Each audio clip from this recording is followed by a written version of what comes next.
Assertiveness, Part 1. Most people will demonstrate each of these communication styles.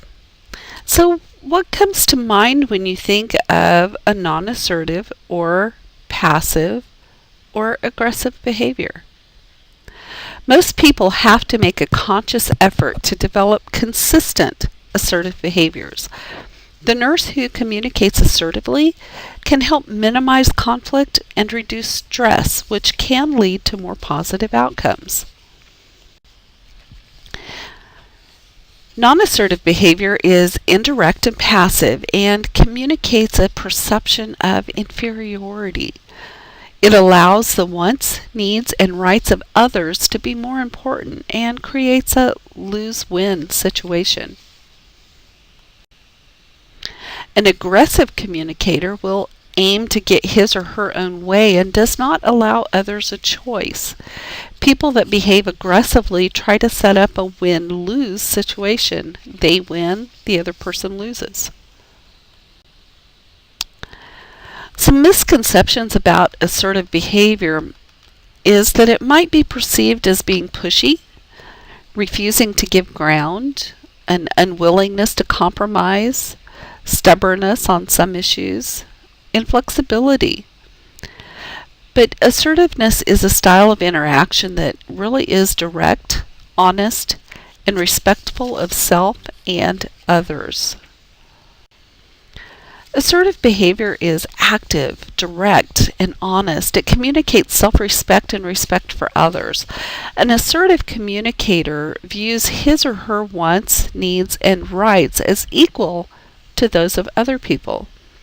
The goal is to have a win-win situation. It encourages honest, open interactions and relationships. Key points to assertiveness also include using I statements when appropriate and to make your feelings known. Assertiveness may be useful in complex situations. You should avoid expressing a belief or judgment, you statements, expressing only negative feelings, and using nonverbal body language that contradicts your words. When a person is anxious, the mind will try rational problem solving to escape the situation. If the mind is unsuccessful, a range of defense mechanisms can be triggered. Two properties of coping or defense mechanisms are that they appear unconsciously and they can distort or transform reality. There might be no real improvement in the coping ability and the problem will remain unsolved. The nurse should be aware of his or her own coping mechanisms and their effectiveness. Projection is a coping mechanism during which individuals will attribute their own weaknesses to others.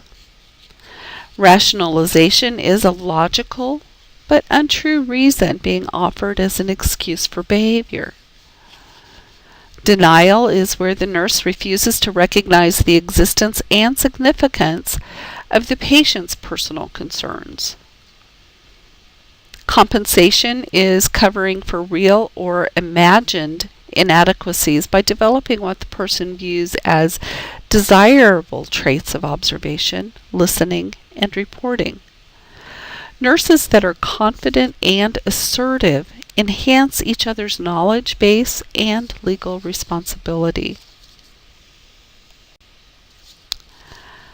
Problem solving involves strategy, people skills, self-management, and creative thinking skills.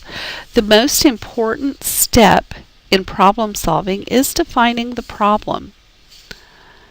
You need to set goals. What do you need to accomplish and when do you need to accomplish it? And how are you going to measure progress? You monitor performance against target goals and then revise your plan accordingly. This is a cycle of unresolved patient issues.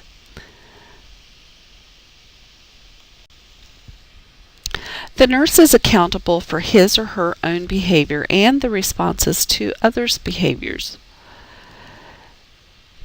Maintain a positive attitude about the contributions that you can make to patient care.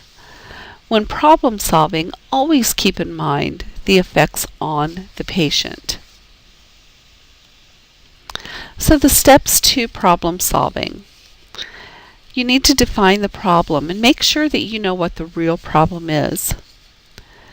Use the nursing process as you decide on a goal. Consider all possible solutions and choose alternatives if it's appropriate. Try out the alternatives. Make sure they're going to work. And as you're evaluating, don't be too quick to change your approach. Give it time to work. And, of course, repeat if necessary.